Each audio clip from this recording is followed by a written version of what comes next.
आज की क्लास में हम देखेंगे packaging of DNA nucleosome model. आपने देखा होगा कि जो प्रोकैरियोटिक सेल्स होती है उनमें कोशिकांग पूरी तरह विकसित नहीं होते। जैसे आपने देखा जीवाणु कोशिका, ये हम जीवाणु कोशिका देखते हैं। ये जीवाणु कोशिका में यहाँ पे इसी तरह से जो है डीएनए पाया जाता है ना, क्योंकि उसमें केंद्रक नहीं होता है, अकेंद्रकीय होते हैं। और हमारी जो कोशिकाएं होती है उनमें क्या होता है कि यहाँ पे जो होता है डीएनए जो होता है वो केंद्रक के अंदर, ये देखिए आप कोशिका, और इस कोशिका के अंदर यहाँ पे होता है केंद्रक, और केंद्रक के अंदर यहाँ पर क्रोमेटिन जाल होता है ना। ये धागेनुमा संरचना होती है, इसको कहते हैं क्रोमेटिन धागेनुमा संरचना। अब आप ध्यान रखिए कि क्रोमेटिन मतलब क्या है। क्रोमेटिन मतलब धागेनुमा संरचना और क्रोमेटिड मतलब अर्ध गुणसूत्र। अभी आपको वो भी बताऊंगी क्रोमेटिड क्या होता है। अब क्या होता है कि ये जो क्रोमेटिन जाल है, इसी क्रोमेटिन जाल से आगे जाके क्रोमोसोम का निर्माण होता है, गुणसूत्र का निर्माण होता है। और आपको मालूम होना चाहिए कि गुणसूत्र जो होते हैं वो डीएनए और प्रोटीन से मिलकर बने होते हैं। अब ये डीएनए और प्रोटीन इस क्या बनाया, इन दोनों ने मिलकर गुणसूत्र बनाया। अब क्या हो रहा है कि मनुष्य के अंदर जो ये डीएनए है इसकी पैकिंग करना आवश्यक है। क्यों आवश्यक है पैकिंग करना? क्योंकि इसकी साइज इतनी होती है और हमारे शरीर में जो खरबों कोशिकाएं होती है, हर कोशिका में गुणसूत्र होता है। हर कोशिका में क्या होता है? गुणसूत्र। और यदि गुणसूत्र है तो डीएनए तो हो गई, तो डीएनए का व्यवस्थित और पैक रहना जरूरी है। जैसे आपने रस्सी को देखा होगा कि रस्सी का गोला पैक होता है, इसी प्रकार आपने देखा होगा कि ऊन है तो ऊन का गोला पैक होता है, धागे की गिट्टी है तो वो भी पूरी पैक होती है। तो इस तरह से डीएनए का पैक होना ही डीएनए पैकेजिंग कहलाता है। और इसके लिए जो मॉडल है वो है न्यूक्लियोसोम मॉडल, और वो मॉडल दिया था कोरेनबर्ग और थॉमस ने इसकी खोज की थी। और ये न्यूक्लियोसोम मॉडल नाम दिया था सबसे पहले आउडेट ने, ये आपको याद रखना है। अब ये होता क्या है न्यूक्लियोसोम मॉडल? यहाँ देखिए आप, ये न्यूक्लियोसोम मॉडल जो होता है इसमें आप देखिए कि ये यहाँ पे सबसे पहले आप देखें ये डीएनए की संरचना है। ये डबल हेलिक्स मॉडल है, 2 पॉलीन्यूक्लियोटाइड श्रृंखलाओं से बना होता है। इस तरह से ये यहाँ पर आकर ऐसे गोलाकार संरचना बन रही है। ये देखो ये गोलाकार संरचना, फिर ये डीएनए का ही बन रहा है, डीएनए ही आगे जाके ऐसी गोलाकार संरचना बना रहा है। तो ये जो गोलाकार संरचना बन रही है यही कहलाती है मोतियों की माला के समान, पूरे मोतियों के दाने के समान। इसको कहते हैं न्यूक्लियोसोम। न्यूक्लियोसोम मोतियों के दाने के समान जो संरचना बन रही है। और ऐसे यहाँ पे मैंने लिखा है कि 6 न्यूक्लियोसोम बराबर कहलाता है सोलेनॉइड। 6 न्यूक्लियोसोम यदि मिल जाते हैं, जैसे यहाँ देखो मैंने एक बताया है कि क्रोमेटिन धागा है, गुणसूत्र बना नहीं अभी, केवल कोशिका के अंदर क्या है केंद्रक, केंद्रक के अंदर क्रोमेटिन के धागे। और ये क्रोमेटिन के धागे में यदि यहाँ पर जैसे ये 6 के 1 2 3 4 5 6 मोतियों के दाने के समान जो संरचना दिखाई दे रही है, ये 6 ही मोतियों के दाने के समान संरचना जब पूरी हुई तो एक गोल संरचना बन जाती है जिसको कहते हैं हम सोलेनॉइड। क्या कहते हैं? सोलेनॉइड। तो ये यहाँ पर सोलेनॉइड बन गया। और यही सोलेनॉइड जो होता है ये आगे जाके यहाँ पर परिवर्तित हो जाता है। ये देखो ये इसको पूरे को कहते हैं क्रोमेटिन, ये जो पतले पतले धागे क्रोमेटिन। और एक न्यूक्लियोसोम दूसरे न्यूक्लियोसोम से जिस डीएनए के द्वारा जुड़ा रहता है उसको कहते हैं लिंकर डीएनए। ध्यान रखना लिंकर डीएनए क्या होता है, ऑब्जेक्टिव में आता है। एक न्यूक्लियोसोम दूसरे न्यूक्लियोसोम से जिस डीएनए के द्वारा जुड़ता है उसे कहते हैं लिंकर। लिंकर मतलब लिंकेज करने वाला, जोड़ने वाला। तो ये इसको एक न्यूक्लियोसोम को दूसरे न्यूक्लियोसोम से जोड़ने वाला लिंकेज डीएनए कहलाता है, लिंकर डीएनए कहलाता है। फिर ये आगे यहाँ पर पूरे जब गुच्छे के रूप में होते हैं, है ना, न्यूक्लियोसोम, इसे कहते हैं क्रोमेटिन तंतु।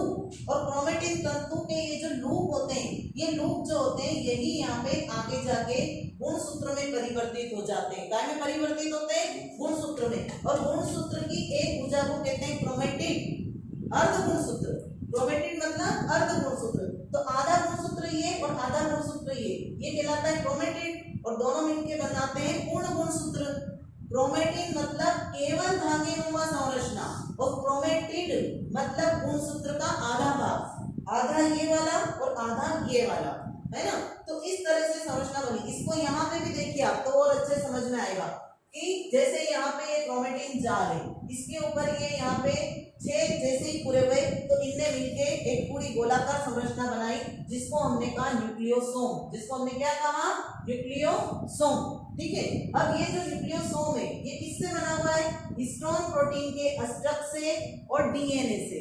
अभी इसको मैं चित्र में समझाऊंगी आपको। अब यहाँ पे आप देखिए कि माला के समान जो मोती थे क्रोमेटिन धागे के ऊपर, इनने मिलकर सोलेनाइड बनाया।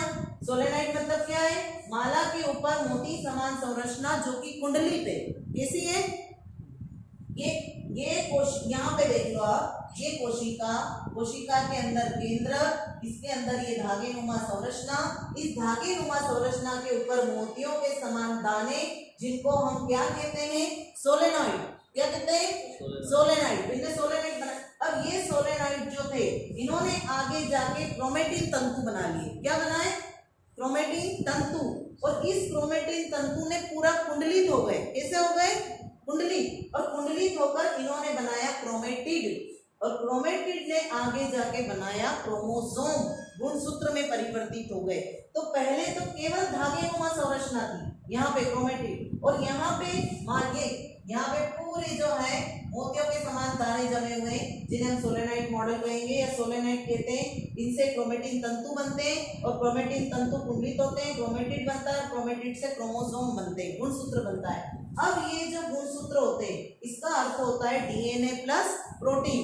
अब यहाँ पे हम देखेंगे कि ये जो न्यूक्लियोसोम मॉडल है ये बना हुआ किससे, तो यहाँ देखिए आप सबसे पहले न्यूक्लियोसोम मॉडल बराबर होता है हिस्टोन प्रोटीन का अष्टक। मतलब उसमें 8 हिस्टोन प्रोटीन होते 4 है पर सब 2-2 में होते हैं, जोड़े में होते हैं। तो H2A होता है, H2B होता है, H3 होता है, H4 होता है। यहाँ पे देखिए आप ये हिस्टोन प्रोटीन जो होते हैं यहाँ लिखे हैं मैंने, वहां जगह कम है तो ये देखिए H2A, H2B, H3 और H4, और प्रत्येक के 2 अणु होते हैं। मतलब इसका जो बीच वाला पूरा पोर्शन है ये मध्य प्रोड, इसमें ये चारों चीजें होती है। H2A यहाँ पर, H2A है ना, H2B है ना, फिर उसके बाद में H3 और H4। लेकिन होती कैसे है ये सब, कैसी होगी, ये डबल, दो के जोड़े में, इसलिए ये अष्टक कहलाता है। प्रोटीन का ऑक्टोमर होता है ये प्रोटीन हो गया। ये यहाँ पे देखिए गुणसूत्र बराबर डीएनए प्लस प्रोटीन, तो प्रोटीन तो हो गया। अब डीएनए इसके ऊपर पूरा ऐसा लिपटा हुआ है, यहाँ से शुरू हुआ इधर आया और यहाँ बाहर निकल गया है, समझ गए। तो ये डीएनए जो लिपटा हुआ है ये डीएनए कैसा है, ये डीएनए का जो इसमें चक्कर होता है 1 सही 3/4 है ना, ये इसका चक्कर होता है। इसमें कितने क्षार युग्म होते हैं, 200 क्षार युग्म होते हैं। इतने से डीएनए में क्षार होते हैं ना, एडेनिन, ग्वानिन, साइटोसिन, थाइमिन, तो कितने 200 क्षार युग्म होते हैं। मतलब जो जोड़े होते हैं क्षार के वो 200 के करीब होते हैं। और हिस्टोन प्रोटीन का अष्टक धनात्मक होता है और ये डीएनए ऋणात्मक होता है, और धन और ऋण मिलते हैं तो आकर्षण होता है, इसलिए वो टाइट चिपके हुए रहते हैं। तो इसलिए ये पूरा जो है पैकिंग इनकी जो होती है यहाँ पर फिक्स रहती है। अब 2 अणु इनके प्रत्येक के हो गए। अब यहाँ पर देखिए आप, ये जो एक बाहर की तरफ जो निकल रहा है डीएनए का बाहरी वाला हिस्सा, इसको लिंकर डीएनए कहते हैं। मैंने आपको उसमें भी बताया था, लिंकर डीएनए का मतलब होता है कि अब यहाँ से ऐसा का ऐसा इतना बड़ा पूरा फिर से नया न्यूक्लियोसोम जुड़ेगा। ये नया न्यूक्लियोसोम जुड़ेगा, एक न्यूक्लियोसोम फिर दूसरा न्यूक्लियोसोम, जैसा मैंने यहाँ बताया, एक न्यूक्लियोसोम फिर ये दूसरा न्यूक्लियोसोम, तीसरा न्यूक्लियोसोम, डीएनए से ही बना है ये, डीएनए की जो दोहरी श्रृंखला उसी से। तो ये न्यूक्लियोसोम ये बीच में जिससे जुड़ते हैं उसको कहते हैं लिंकर डीएनए। क्या कहते हैं, लिंकर डीएनए। अब ये लिंकर डीएनए और बाहर की तरफ जो प्रोटीन होती है, एक प्रोटीन H1 बाहर की तरफ भी होती है जिसको कहते हैं H1 या histone protein, H1 histone protein. तो ये आपको न्यूक्लियोसोम का चित्र बनाना है। इसकी संरचना कैसी होती है, अर्धबेलनाकार होती है। H2A, H2B, H3 और H4 ये 4 हिस्टोन प्रोटीन होते हैं, 2-2 के पेयर में होते हैं, इसलिए इसको ऑक्टोमर कहते हैं। अष्टक प्रोटीन का ऑक्टोमर होता है। ऑब्जेक्टिव में आता है कि न्यूक्लियोसोम मॉडल में प्रोटीन का क्या पाया जाता है, तो ऑक्टोमर पाया जाता है। 8 होते हैं ये। फिर धन आवेशित क्षारीय प्रोटीन लाइसिन और अर्जिनिन युक्त, मतलब इसमें धन आवेशित प्रोटीन बहुत अधिक मात्रा में होती है। कौन सी, लाइसिन और अर्जिनिन, ये अमीनो अम्ल एक प्रकार के। तो ये धन आवेशित क्षारीय प्रोटीन है, कौन सी, ये हिस्टोन प्रोटीन जो कि लाइसिन और आर्जिनिन अमीनो अम्ल युक्त होती है। अमीनो अम्ल क्या होते हैं, प्रोटीन का ही निर्माण करते हैं। तो इसका मतलब ये कि इस हिस्टोन प्रोटीन में आर्जिनिन और लाइसिन अमीनो अम्ल बहुत अधिक मात्रा में पाए जाते हैं। तो ये यहाँ पे न्यूक्लियोसोम बना। ध्यान रखना, न्यूक्लियोसोम किससे बना, हिस्टोन प्रोटीन के अष्टक से, जो कि धनात्मक प्रवृत्ति का है, और इसमें डीएनए का रज्जु के डीएनए श्रृंखला है जो कि 200 क्षार युग्म होती है, 200 उसमें बेस पेयर्स होते हैं, ये ऋणात्मक होती है। दोनों मिलके ये न्यूक्लियोसोम मॉडल बनाते हैं। बीच वाला पोर्शन पूरा 8 प्रोटीन से बना होता है, हिस्टोन प्रोटीन से, और इसके आसपास पूरा जो है वो डीएनए लिपटा हुआ होता है। और जो डीएनए की भारी वाली ब्रांच होती है उसको लिंकर डीएनए कहते हैं, क्योंकि ये अगले न्यूक्लियोसोम से जाकर जुड़ता है। तो दो न्यूक्लियोसोम को जोड़ने वाला डीएनए लिंकर डीएनए कहलाता है। और ये सामान्य डीएनए, और इसकी संरचना अर्धबेलनाकार होती है। इसका नाम आउडेट ने दिया था, इसकी खोज कोरेनबर्ग व थॉमस ने की थी। और ये यूकैरियोटिक कोशिकाएं जो होती है, प्रोकैरियोटिक में तो ये केवल एक गुच्छे के रूप में पाए जाते हैं, यूकैरियोटिक कोशिकाओं में इनकी व्यवस्थित पैकिंग होती है ना। उसके बाद में आप यहाँ पे देखिए कि किस तरह से पूरे बनते हैं। तो ये माला के ऊपर मोती समान होते हैं और सोलेनाइड बनाते हैं। सोलेनाइड के बाद में इनसे क्रोमेटिन तंतु बनते हैं। क्रोमेटिन तंतु कुंडलित होते हैं, वो बनाते हैं क्रोमेटिड।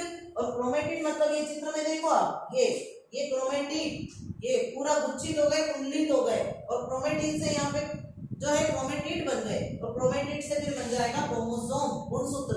तो ये क्रोमेटिड से गुणसूत्र बनेगा। और क्रोमोसोम बराबर होता है डीएनए प्लस प्रोटीन। अब उच्च स्तर पर जब हाई लेवल पर क्रोमेटिन के पैकेजिंग के लिए अतिरिक्त प्रोटीन की आवश्यकता होती है, जैसे हाई लेवल पर यदि इन क्रोमेटिन के जो पतले पतले धागे नुमा संरचना है ऐसी वाली, उसकी पैकेजिंग के लिए अतिरिक्त प्रोटीन की आवश्यकता होती है, तो उन्हें कहते हैं non histone chromosome protein, NHC।